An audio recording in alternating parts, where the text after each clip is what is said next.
Did you know that suicide is one of the leading causes of death among teenagers today?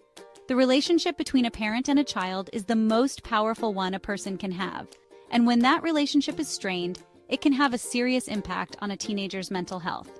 Look, being a teenager is tough enough as it is. You're dealing with school, friends, hormones, and trying to figure out who you are in this great big world. The last thing you need is to feel like your parents are adding to your stress.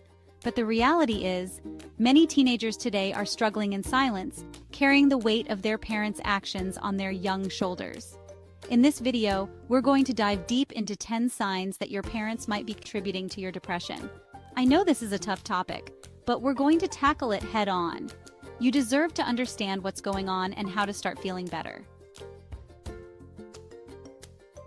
Teenagers crave emotional support, especially from their parents. They need to know they're loved and accepted for who they are, not who their parents want them to be. When parents dismiss their teenagers' feelings, it can be incredibly damaging. Imagine this. You just bombed a test you studied really hard for. You're feeling down, maybe even a little hopeless. You go to your parents for support, hoping for a little encouragement, a little understanding. But instead of a shoulder to cry on, you get a lecture. You should have studied harder. Your grades are slipping. You're going to end up flipping burgers. When a child feels like they can't go to their parents for support, they start to internalize those feelings. They start to believe that they're not good enough, that they're failures. This lack of emotional support can manifest itself in a lot of different ways. Maybe your grades start to slip, you withdraw from your friends and family, or you start engaging in risky behavior. These are all cries for help, folks. Remember, you deserve to feel loved and supported, especially by your family. Don't be afraid to reach out for help if you need it. Let's be honest, folks. Nobody likes to be criticized, especially not by the people they love and admire. But for a teenager who's already going through so much, constant criticism from their parents can be absolutely soul-crushing. It's like a hammer chipping away at their self-esteem, bit by bit. Now, I'm not saying that parents should never offer constructive criticism. It's important for kids to learn from their mistakes and strive to do better. But there's a difference between constructive criticism and constant negativity. When parents are overly critical, they create an environment of fear and inadequacy. Their children start to believe that they can never measure up, no matter how hard they try. This kind of environment can lead to a whole host of problems, from anxiety and depression to low self-esteem and even self-harm. You can't control what they say or do, but you can control how you react to it. Now, I believe in setting high standards. We should always be striving to reach our full potential. But there's a difference between healthy ambition and unrealistic expectations, especially when it comes to our children. When parents put too much pressure on their teenagers to achieve, to be perfect in every way, it can be a recipe for disaster.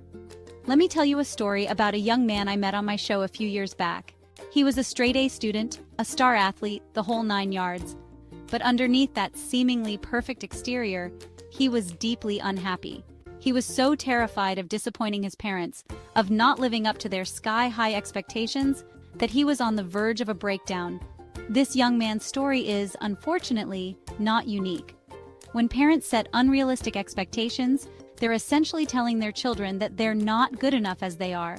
They're saying, "You need to be more, do more, achieve more, in order to be worthy of my love and approval." That is a heavy burden for anyone to carry, let alone a teenager who's still trying to figure out who they are and what they want out of life. Chapter 4: Lack of communication. You know, folks, communication is the cornerstone of any healthy relationship. It's how we connect with each other, understand each other, and build strong, lasting bonds. But in many families, especially those with teenagers, communication can feel like an impossible task. It's like you're speaking two different languages. Parents are trying to hold on, teenagers are trying to break free. And in that struggle, misunderstandings arise, feelings get hurt, and walls start to build. Before you know it, you're living under the same roof, but living in completely different worlds. This lack of communication can be incredibly isolating for a teenager. They might feel like their parents just don't get them, that they don't understand the pressures they're facing, the challenges they're going through. And when they don't feel heard, they stop trying. they retreat into themselves, into their phones, into their own little worlds. Chapter 5. Comparisons to others. Let me tell you something, folks. Comparisons are the thief of joy. They rob us of our happiness, our self-worth, and our ability to appreciate our own unique gifts and talents. And when it comes to teenagers, who are already going through a period of intense self-discovery and self-doubt, comparisons can be downright destructive. Every teenager is different. We all have our own strengths, weaknesses, and paths in life. But when parents constantly compare their child to others, whether it's a sibling, a classmate, or even a celebrity, they're sending a dangerous message. You're not good enough as you are. Imagine this. You bring home a report card with mostly A's and one B. You're proud of yourself, you worked hard, but instead of congratulations, you get hit with, well, your sister got straight A's. Why can't you be more like her? These comparisons chip away at their self-esteem, making them feel inadequate and insecure. Chapter 6. Overprotectiveness. Now, I understand the instinct to protect our children. We want to shield them from the world's harsh realities, keep them safe from harm. But there's a fine line between being protective and being overprotective. When parents hover too closely, when they restrict their teenagers' freedom and independence, it can do more harm than good. Think of it like a butterfly trapped in a jar. It might seem safe and secure in there, but it can never truly spread its wings and fly. Similarly, when parents are overly protective, they prevent their teenagers from developing the skills and resilience they need to navigate the world on their own. Chapter 7. Neglecting your interests. You know, folks, everyone wants to feel seen and heard, especially teenagers. They crave validation, not just for who they are, but for what they're passionate about. Whether it's music, art, sports, or video games, having hobbies and interests is a vital part of a teenager's identity. But when parents dismiss or belittle those interests, it can be incredibly invalidating. Imagine this. You've been practicing guitar for months, pouring your heart and soul into it. You finally work up the courage to play for your parents, excited to share your passion. But instead of encouragement, you get a dismissive, "That's nice, honey, but shouldn't you be focusing on your schoolwork?" Chapter 8. Lack of privacy. Listen up, folks. Everyone needs their space. We all need a little corner of the world where we can be ourselves, let our guard down, and just breathe. And that need for privacy doesn't magically disappear when you become a teenager. In fact, it becomes even more important. Teenagers are going through a period of intense self-discovery. They're figuring out who they are, what they believe in, what they want out of life. Chapter 9. Financial pressure. Let's face it, folks, money matters. It's a fact of life. But for teenagers, who are already dealing with the usual stresses of adolescence, financial pressure can be an unbearable burden. They shouldn't have to carry the weight of their family's financial worries on their young shoulders. Now, I understand that every family's financial situation is different. Some families struggle to make ends meet, and that's okay.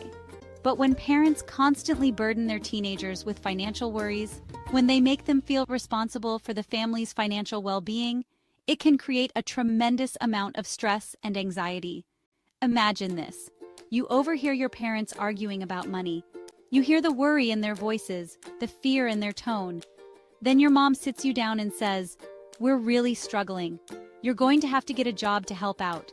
This kind of pressure can make teenagers feel trapped, hopeless, and resentful. Chapter 10. Unresolved parental issues. We all come from somewhere, folks. We all have baggage.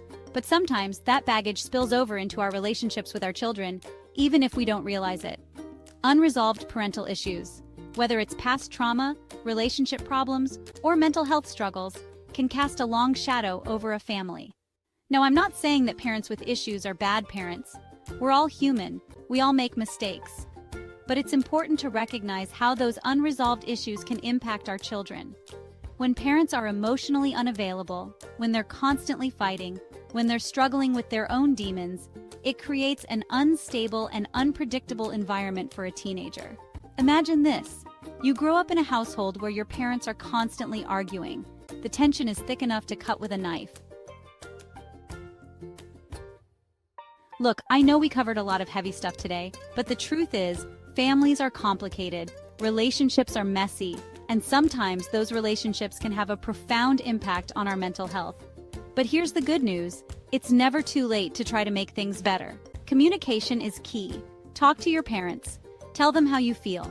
If that's not possible, talk to another trusted adult, a teacher, a counselor, a family friend.